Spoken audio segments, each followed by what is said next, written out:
Hello and welcome to another video from iDrive Driving School. In this video, we're going to be talking about how you should be dealing with the driving test, how you should be feeling, and what kind of things you can do to make sure that you stay calm. Now, one of the first things you might want to do is know how the test works. So when you go to your test, you'll go in the waiting room and you'll just wait for your name to be called out. When the examiner calls your name out, they'll ask you to show them your provisional license. Once you show them that, they will make sure that you look similar to the person on the license. So if your picture is old, then you may want to update that before you go for your driving test, especially if you don't look similar. They'll ask you then to sign your name on the iPad, and again, try and make sure your signature matches that's on the license. So once you pass the security checks there, then they'll ask you if you want your instructor to come with you on the driving test. That's entirely up to you. Your instructor doesn't really have a say in that. They will ask you if you want that. And that depends on how you feel. Now, if you're ready for your driving test and you're going there to prove that you can drive a car on your own responsibly and safely, then I don't see any reason why your instructor should need to be with you. If you have any other reason why you feel that your instructor should be with you, then by all means, ask your instructor to be with you. It actually makes no difference to the test at all. Once you answer that question, they'll ask you, do you want your instructor to be there at the end for the debrief? Do say yes to that one, because it's important that your instructor's there to know that what faults you have made, whether you pass or you fail. And this will really help the instructor work on some areas, especially where you probably gained more minors. At that point, they'll ask you to make your way out to the car, and that's when you'll be going out, doing a quick eyesight test with you, and then they'll ask you a tell me question either before you get into the car or when you're inside the car. So how should you feel at that point? Now you're in the car, you're with the examiner. The second thing that we're going to be looking at is how you should be feeling. Now, the first thing that I would suggest that you do when you go in for your when you're doing your test is make yourself a plan. Now, for example, um, so we're going from the car park to the end of the car park, and then from the car park we're going to go to the roundabout. So just set yourself mini targets, like I'm going to get from here up to the end of the car park safely, and then you go and you set yourself a little target. When you get to the end of the road or at the end of the car park, you see a mini roundabout. You think, okay, I'm going to get from here to the mini roundabout safely. And then what will happen is you'll start sensing this self achievement. You'll start building your own confidence by doing that. And then between these two places, from where you're trying to set off from and to, you'll start looking at more things that are happening between there and then, because you're only focusing on a small part.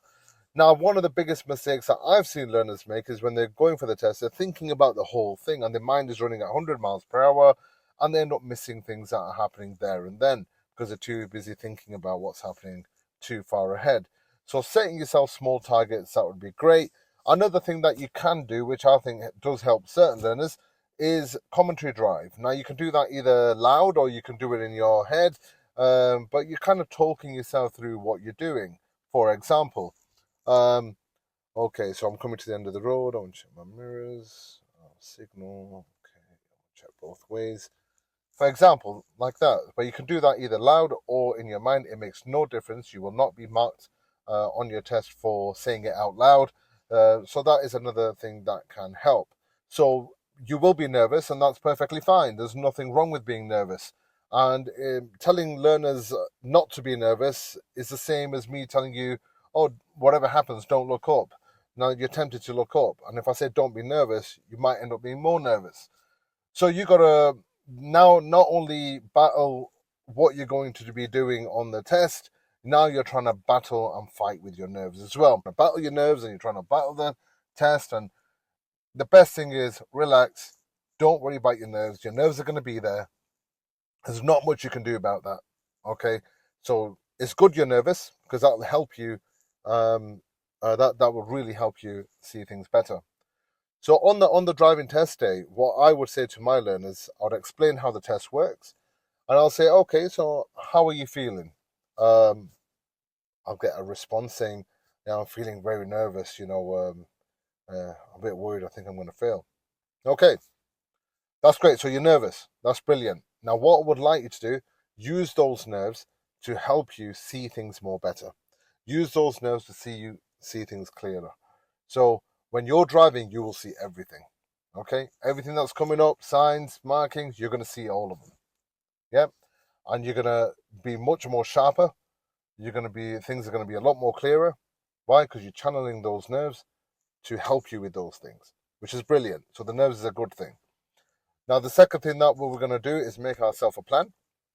So if you just want to drive like from here to those traffic lights safely, and then from the traffic lights to the next step, whatever you can see, whether it's a tree, whether it's a lamppost, whether it's a sign, whether it's the end of the road, whether it's a roundabout, or any other junction, set yourself these small targets. And if you think you failed, and if you think you made a fault, clean slate, start again. So if you think, oh, I've just made a mistake, I should have signaled there, but you didn't signal, but you now remember that you should have signaled. So this can end up playing on your mind quite a lot. So don't worry about it. If you've done a mistake or you think you've done something wrong, just clean slate, start again from there. Don't overthink it, because if you start overthinking something, what will happen is you're too busy thinking about that, and now something else has happened in front of you. But because you weren't paying attention, you're going to end up really getting a serious fault for something that probably you wouldn't have. So if you make a mistake, it's perfectly fine. Just don't worry about it. Worry about what's happening in front of you at that point, and just clean slate. Just think, right, okay, I've made that mistake. It's not going to happen again. I'm going to try my best from this point onwards. Majority of the people who come back from their driving test, they actually all think they failed. So, say we had someone just yesterday going for a test. She passed with 4 minors, and as soon as she came back, she thought, "Oh, I failed it. I think I'd done this, or I think I'd done that." But what stopped her from failing? What stopped her from failing was the fact that she stayed calm and she remembered the advice: clean slate, start again. Right? Just refresh, start again, and that's what quite helped her get through the test. So, guys, remember the 3 things. Be aware of what the test is like. The second step is make yourself a plan on what you're going to do throughout the test, which is step by step and commentary drive. And the third thing is, if you're nervous, don't fight with your nerves. Don't try and get into this battle of not being nervous, because that's something you won't really be able to control. So you can control it in one way. You can't get rid of your nerves, but you can control it, and you can actually channel it in the right way. So, um, guys, best of luck with your test. If there's anything that you suggest what you did for your driving test, and you feel like it worked, please do suggest that in the comment section. Thank you for watching. We'll see you on the next one.